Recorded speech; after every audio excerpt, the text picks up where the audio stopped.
தமிழ் மக்களுக்கு வணக்கம். இந்த வீடியோ ஆரம்பிக்கும் பொழுதே ஒரு கிலுகிலுப்பான விவகாரத்தோட ஆரம்பிப்போம். இப்போ ஒரு ஒரு காணொளி நீங்க பாருங்க. இந்த காணொளி பார்க்கறதுக்கு முன்னாடி ஒரு அறிமுகத்த குடுத்துடுறேன். பிரியா மனோகரன் அப்படின்றவங்க, அவங்க திருநெல்வேலியில விசிகாவுடைய மகளிர் அணி தலைவியாக நியமிக்கப்பட்டாங்க. இந்த காணொளி வந்ததுக்கப்புறம் தான் அவங்க இந்த காணொளிய அவங்க பொதுவிலேயே பகிர்ந்ததுக்கப்புறம் தான் அவங்க வந்து அ ம நியமிக்கப்பட்டாங்க. மகளிர் அணி பதவியில. இப்போ அவங்க எம்எல்ஏ சீட்டும் கேட்டிருக்காங்க விசிகால. விசிகாக்கு வழங்கப்பட போகின்ற தொகுதிகள் எவ்வளவுன்றது நமக்கு தெரியாது. 5ன்னு சொல்றாங்க, 6ன்னு சொல்றாங்க, 8 வரைக்கும் போகலாம் அப்படின்னு சொல்றாங்க. கடைசி வரைக்கும் வந்து இரட்டை இலக்கத்தை குடுக்க முடியாது என்று திமுக பகிரங்கமாக சொல்லிவிட்ட நிலையில, இப்போ இவங்களும் வந்து அந்த 6 பேர்ல இருப்பாங்களா? இல்ல 7 பேர்ல இருப்பாங்களா? இல்ல 8 பேர்ல இருப்பாங்களா? நமக்கு தெரியாது. ஆனா இவங்களுடைய இந்த காணொளிய நீங்க பாருங்க.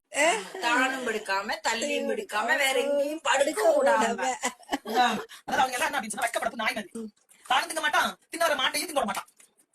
சரியா? இந்த நிலைமையில இருக்கிற நாங்க தான் ரொம்ப பரிதாபத்துக்குரிய. நாங்க என்ன பண்ணோம்னா, ஒண்ணு என் கையே எனக்கு உதவி வந்து நானும் சொல்லுதான். சரி, தன் கையே தனக்கு உதவின்னு இருக்கணும். இல்லையா எங்களை மாதிரி வருஷத்துக்கு ஒருத்தர் காத்திருந்து வந்து வாய்ப்புகளை உருவாக்கி அதுவும் வைக்கிறதுக்கு முன்னாடியே வெளியே வந்துரும். அதாவது அ அவங்க சொல்றாங்க, அவங்களுடைய இந்த முகத்தை வந்து நான் மறைக்கிறேன். ஏன்னா, அவங்க வந்து அத வெளிப்படுத்த நான் விரும்பல. ஆனா, அந்த காணொளியில அவங்க சொல்றது பாருங்க, தானும் படுக்காம, தள்ளியும் படுக்காம பாடாப்படுத்துறானுங்க அப்படின்னு அவங்க கணவரை சொல்றாங்க. வேறு கணவர்களை பொதுவா கணவர்கள் இப்படித்தான் இருக்காங்க அப்படின்னு சொல்றாங்க. இது யாரு? எந்த இடத்துலேருந்து இவங்க பேசுறாங்க? எந்த கோணத்தில இவங்க பேசுறாங்க அப்படின்னா, இவங்க வைத்திருக்கின்ற குரூப்புக்கு பேரு வந்து லூலு குரூப். இந்த லூலு குரூப் லூலு தேவ ஜூம்லாவோ ஏதோ ஒரு பேர் கொண்ட ஒரு பெண்மணி. அவங்க இப்ப நெறைய வழக்குகள் கூட சந்திச்சிருக்காங்க. இவங்க என்னன்னாக்க, திருமணம் கடந்த உறவு. இது ஈவேராவுடைய சித்தாந்தம் என்று இவர்கள் சொல்லிக்கொண்டு நான் நம்பல. ஈவேரா இப்படி ஒரு சித்தாந்தத்தை நீங்கள் பரப்புரை செய்யுங்கள்னு சொல்லியிருப்பாருன்னு நான் நம்பல. பட் இருந்தாலும் ஈவேராவுடைய சித்தாந்தத்தை பரப்புவதாக சொல்லிக்கொண்டு, இவங்க எல்லாரும் ஒரு வாட்ஸ்அப் குரூப்பை வைத்துக்கொண்டு, இந்த வாட்ஸ்அப் குரூப்ல இது மாதிரியான வீடியோக்களை எல்லாம் பரப்புரை செய்து கொண்டிருக்கிறார்கள். இது சம்பந்தமாக வழக்கும் கூட போயிட்டுருக்கு. இந்த திருமணம் கடந்த உறவு அப்படின்ற பேர்ல இவர்கள் செய்யக்கூடியது என்னன்னாக்க, ஏன் ஒரு பெண் ஒரு கணவரோட மட்டும் வாழணும்? ஏன் பல பேரோட இருக்கக்கூடாது? ஒரு வருஷத்துக்கு ஒருத்தரோட இருக்கலாமே! அதில என்ன தப்பு இருக்கு? அப்படின்னு வெளிப்படையா சொல்லக்கூடியவர்கள். இப்ப இந்த வீடியோல பார்த்தீங்கன்னாக்கா, அவங்க மது அருந்துறாங்க. அது அவங்களுடைய தனிப்பட்ட விஷயம். அதுக்குள்ள நான் போக விரும்பல. அது நமக்கு தேவையில்லாத விஷயமும் கூட. ஆனா, இங்க இவர்கள் சொல்லக்கூடிய இந்த தகவல்கள் இருக்கு பாருங்க. இதுக்காகவே ஒரு குரூப்பை வைத்துக்கொண்டு, இதில சிக்கக்கூடிய பெண்கள். இவங்க எப்படியெல்லாம் வந்து பிரச்சனையில மாட்டிக்கிறாங்க அப்படின்றத வந்து எடுத்துரைக்கணுன்றதுக்காகத்தான் இந்த காணொளியே. முக்கியமா இந்த காணொளி நான் அதுக்கு தான் போடுறேன். ஏன்னா, சமீபத்தில ஒரு 2, 3 நபர்கள் சிக்கியிருக்காங்க. திமுகவை சேர்ந்த ராஜீவ்காந்தி, அது மட்டும் இல்லாமல் அ கம்யூனிஸ்ட் கட்சியைச் சேர்ந்த மதுர் சத்யா அப்படின்ற நபர். இவங்க 2 பேரும் வந்து இந்த பெண்கள் விவகாரத்தில இவர்கள் மீது குற்றச்சாட்டுகள் எழுந்திருக்கின்ற சூழல்ல, இத பத்தி தனியா ஒரு வீடியோ வரும்னோட நம்ம பேசப் போறோம். அதனால இப்ப நான் அத பேசி அந்த சுவாரஸ்யத்த அங்க குறைக்க நான் விரும்பல. அதனால இந்த வீடியோவ பொறுத்தவரைக்கும் நான் வந்து இதை எதற்காக அப்படின்னாக்க, இப்படியான வேட்பாளர்கள் எல்லாம் வந்து களம் இறங்கப் போகிறார்கள். அது சரி, நம்ம பார்த்திருக்கோம். பெரிய கருப்பன் போன்ற வேட்பாளர்கள் எல்லாம் வந்து களம் இறங்கி, அவர் சம்மந்தப்பட்ட வீடியோவே வெளியில வந்துச்சு. அந்த வீடியோல பார்த்தீங்கன்னாக்கா, அவர் எப்படி ஒரு திமுக பெண் உறுப்பினரோட அவர் எப்படி இருந்தார் அப்படின்றது எல்லாருமே பார்த்தோம். அதுக்கப்புறமும் கூட மிகப்பெரிய வெற்றியை பெற்றார். அந்த தேர்தல்ல. இன்ஃபாக்ட் கருணாநிதியை விட அதிகமான அ மார்ஜின்ல வெற்றி பெற்றார் அப்படின்றத நம்ம பார்த்தோம். அதனால மக்கள் வந்து இதையெல்லாம் ஏற்றுக்கொள்கிறார்களா? இல்லையா? இல்ல ஏற்றுக்கொள்ள வேண்டுமா? கூடாதா? அப்படின்றதெல்லாம் எனக்கு தெரியாது. நான் அந்த ஒழுக்க பாடம் எடுப்பதற்காக இத நான் சொல்லல. ஆனால் உங்களுக்கு ஒரு கிலுகிலுப்பு இருக்கட்டும், உங்களுக்கு ஒரு சுவாரஸ்யம் இருக்கட்டும் அப்படின்னு தான் இத சொன்னேன். இப்போ விஷயத்திற்கு வருவோம். விஷயம் என்னன்னாக்கா, தவாக தமிழக வாழ்வுரிமை கட்சி. இந்த கட்சி பண்ருட்டி வேல்முருகன் அவர்கள் தலைமையில் இயங்கிக் கொண்டிருக்கின்ற இந்த கட்சி இப்பொழுது திமுக கூட்டணியிலிருந்து விலகி இருக்கிறது அப்படின்னு அதிகாரப்பூர்வமாக ஒரு சில நாட்களாகவே அவங்க விலக போறாங்க. இல்லை நாங்கள் இருப்பதா வேண்டாமா என்பதனை நாங்கள் கட்சியினருடன் கூடி பேசி முடிவு செய்வோம் என்றெல்லாம் சொல்லப்பட்ட நிலையில இப்போ தமிழக வாழ்வுரிமை கட்சி விலகுவதாக அதிகாரப்பூர்வமாக அறிவித்து விட்டார்கள். அப்போ அதிலிருந்து விலகுவதற்கு, திமுக கூட்டணியிலே விலகுவதற்கு அவர்கள் சொல்லக்கூடிய விஷயம் என்னவென்றால், எங்களுக்கு உரிய மரியாதை கொடுக்கப்படவில்லை. அடுத்து எங்களுக்கு பார்த்தீங்கன்னாக்க, நாங்கள் ஒ ஒரு தொகுதி தான் எங்களுக்கு தருவோம் என்று அவர்கள் சொன்னார்கள். நாங்கள் 3 தொகுதிகளாவது கொடுங்கள் என்று கேட்டோம். அதற்கு அவர்கள் உடன்படவில்லை. இத்தனைக்கும் நாங்கள் போட்டியிடுவது பார்த்தீங்கன்னாக்கா, உதயசூரியன் சின்னத்தில் தான் நாங்கள் போட்டியிடப் போகிறோம் என்கிற நிலையிலும் கூட, அவர்கள் அதற்கு உடன்படவில்லை. அப்படின்றதுனால நாங்கள் வெளியேறுகிறோம் என்று சொல்கிறார்கள். இதோட சேர்ந்து அடுத்த ஒரு விஷயம் சொல்றார். நாங்கள் ஒரு 10 அம்ச கொள்கைகளை கொடுத்தோம். கோரிக்கைகளை கொடுத்தோம். இந்த கோரிக்கைகளை அவர்கள் ஏற்றுக்கொள்வதாக உத்தரவாதத்தை கொடுக்காத நிலையில நாங்க வெளியேறுகிறோம் அப்படின்னு அவர் சொல்றாரு. இங்க தான் நான் பல மாதங்களாக சொல்லி வந்திருக்கின்ற விஷயத்தை திரும்பவும் பதிவு பண்றேன்.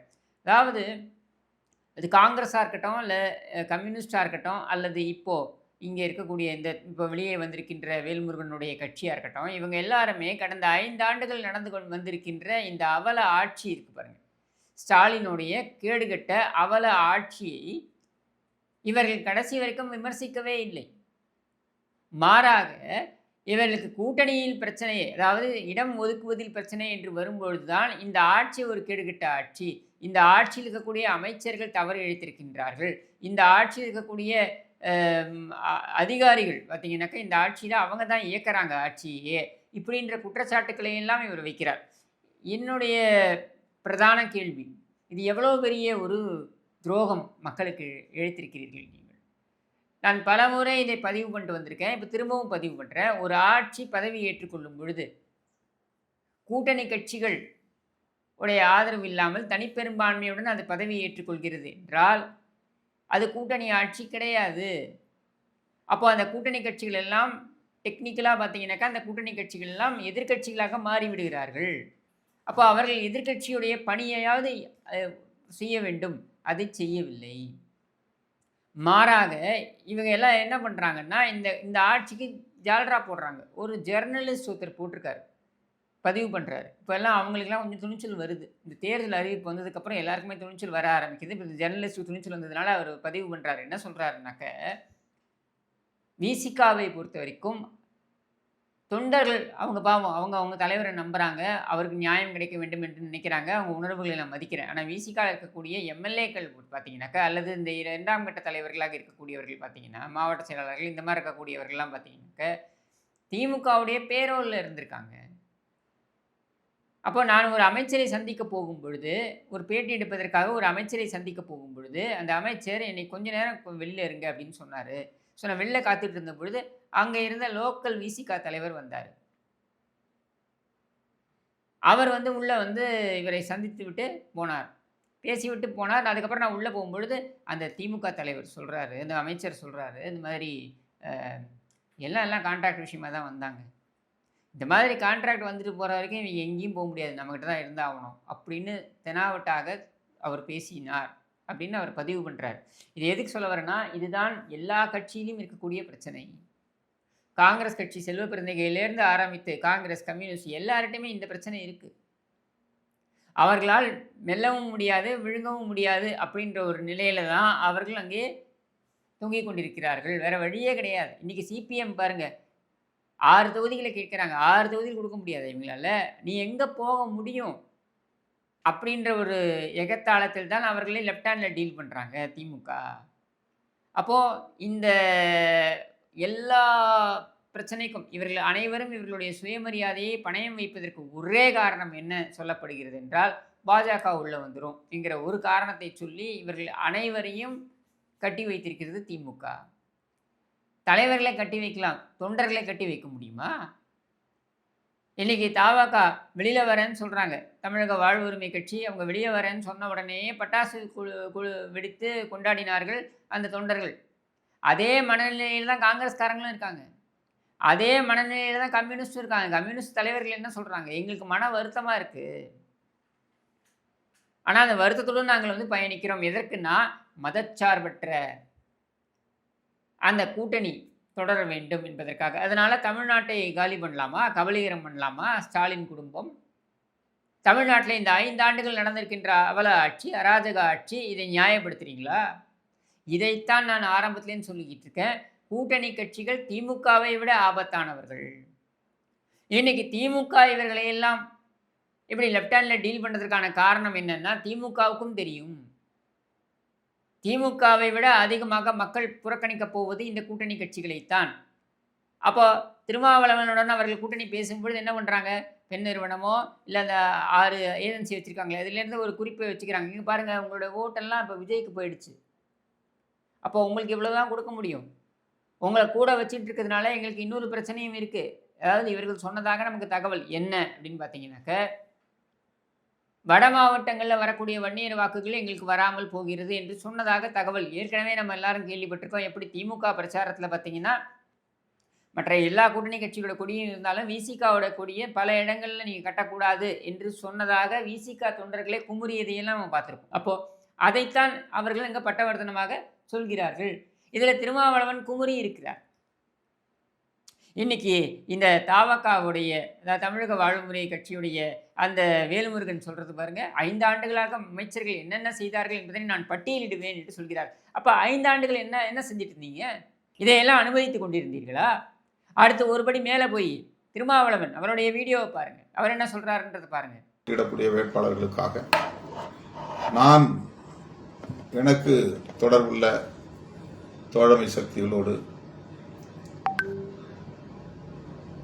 இருக்கிற அந்த நல்லிணக்கமான உறவை பயன்படுத்தி அவர்களிடமிருந்து நிதியை திரட்டி வேட்பாளர்களுக்கு கொடி முதல் அத்தனை பொருள்களையும் வழங்கும் நிலை, செலவுக்கும் காசு தருகிற அல்லது நிதியை தருகிற நிலை மாவட்ட குழு ஏற்றுக்கொள்வதில்லை. வேட்பாளர்களும் யாரும் செலவு செய்யக்கூடிய தகுதி பெற்றவர்களாக இருப்பதில்லை. ஆக அது இன்னொரு கூடுதலான சுமை. போராடி தொகுதிகளை பெற்றாக வேண்டும், போராடி நிதியை திரட்ட வேண்டும். அவர் சொல்றாரு, இந்த மாதிரி நாங்கள் நிதி பிரச்சனையின் காரணமாக நாங்கள் கூட்டணியில் தொடர வேண்டியதாக இருக்கிறது அப்படின்னு சொல்லிட்டு, அதாவது தேர்தலுக்கு செலவு செய்வதற்கு பணம், அந்த பணம் தேவைப்படுகிறது என்பதனால்தான் நாங்கள் தொடர்கிறோம்னு அந்த வீடியோவும் பாருங்கள். அப்போது ஸ்டாலின் கொடுமையான ஒரு ஆட்சியை கொடுத்தாலும் பரவாயில்லை, மலங்கலந்த குடிநீரை வேங்கவேல் யாராவது குடிக்க நேர்ந்தாலும் அது பரவாயில்லை, தலித்து மக்களுக்கு எதிராக எவ்வளவு கொடுமைகள் நேர்ந்தாலும் அதை பற்றி கவலை கிடையாது, எங்களுக்கு வேண்டியது நிதி, ஏன்னா நாங்கள் கட்சியை நடத்துகிறோம், அதனால் எங்களுக்கு நிதி தேவை, அதனால் நாங்கள் திமுகவுடன் பயணிக்கிறோம் என்று சொல்வது எப்படி ஏற்றுக்கொள்ள முடியும்? எவ்வளவு அயோக்கியத்தனமான ஒரு நிலைப்பாடு இது. இந்த நிலைப்பாட்டை பகிரங்கமாக அவரால் எடுக்க முடிகிறது என்றால், இந்த நிலைப்பாட்டை நீ எடுத்தாலும் உனக்கு நாங்கள் ஒற்றை இலக்கத்தில் தான் கொடுப்போம் என்று திமுகவில் சொல்ல முடிகிறது என்றால், நீங்கள் புரிஞ்சுக்கோங்க, அவங்களுடைய நம்பிக்கையே இவ்வளோ பெரிய மெகா கூட்டணி இருக்குது அப்படின்றதை வைத்து நம்ம எப்படியும் ஆட்சிக்கு திரும்பி வந்து விடுவோம் அப்படின்ற ஒரு மிரட்டலை வைத்துத்தான் அவர்களிடம் இப்படி பேசுகிறார்கள். அதனால தான் நான் சொல்கிறேன், திமுகவை விட ஆபத்தானவர்களாக மாறி இருக்கிறார்கள் திமுகவுடைய கூட்டணி கட்சி தலைவர்கள். இவங்க எந்த காலத்திலும் மக்களுடைய நன்மைக்காக என்று நிற்கப் போவதில்லை. 5 ஆண்டுகளாக நிற்கலை, 75 ஆண்டுகளாக இல்லாத ஒரு கொடுங்கோல் ஆட்சி நடந்து கொண்டு இருந்த பொழுது நிற்காத இவர்கள் எந்த காலத்திலும் தமிழக மக்களுக்காக நிற்கப் போவது இல்லை அப்படின்ற ஒரு சூழலில் ஒட்டுமொத்தமாக நிராகரிக்கப்பட வேண்டிய இந்த கும்பலில் முக்கியமான கும்பலாக திமுகவை விட மிக அதிகமாக நம்ம புறக்கணிக்க வேண்டியது, திமுக தோற்று போகிறான்னா இவனுங்களாம் டெபாசிட்டே வாங்கக்கூடாதுன்னு நான் சொல்லுவேன் பார்த்தீங்களா, அது இதுக்கு தான். அப்போ இவர்கள் யாரும் ஒரு கூட்டணியில் இருப்பதற்கோ அல்லது ஒரு கூட்டணியிலிருந்து வெளியில் வருவதற்கோ அந்த ஆட்சியாளருடைய சாதனைகள், அந்த ஆட்சியில் நடந்த நன்மைகள் என்பதனை அடிப்படையாக வைத்தே பேசவில்லை. ஏன்னா இவங்க எல்லாருக்குமே தெரியும் எந்த நன்மையும் நடக்கவில்லை, எதுவுமே இந்த ஆட்சியில் மக்களுக்கு நல்லதாக நடக்கலன்னு தெரியும். ஆனால் மனசாட்சியை புதைத்து விட்டு தங்களுடைய சுயலாபத்திற்காகவும் தங்களுடைய சுயநலத்திற்காகவும் இவர்கள் அவர்களுடைய கட்சியை பணயம் வைக்கிறார்கள். தலைவர்கள் விலை போகலாம், தலைவர்கள் மிரட்டப்படலாம், ஆனால் தொண்டர்கள் மிரட்டப்பட முடியாது. அது காங்கிரஸ் தொண்டர்களாக இருக்கட்டும், கம்யூனிஸ்ட் தொண்டர்களாக இருக்கட்டும், அல்லது தவகவுடைய தொண்டர்களாக இருக்கட்டும், இவர்கள் யாரும் மிரட்டப்பட முடியாது. இவர்கள் எல்லோரும் இயல்பாகவே இந்த ஆட்சியுடைய அவலத்தை எல்லாம் பார்த்து கொண்டிருக்கிறார்கள், எதிர்கொண்டிருக்கிறார்கள், பாதிக்கப்பட்டிருக்கிறார்கள் என்ற நிலையில் பேரளவில் இவர்கள் கூட்டணி லெட்டர் அண்ட் ஸ்பிரிட் அப்படின்னு சொல்லுவாங்க ஆங்கிலத்தில்.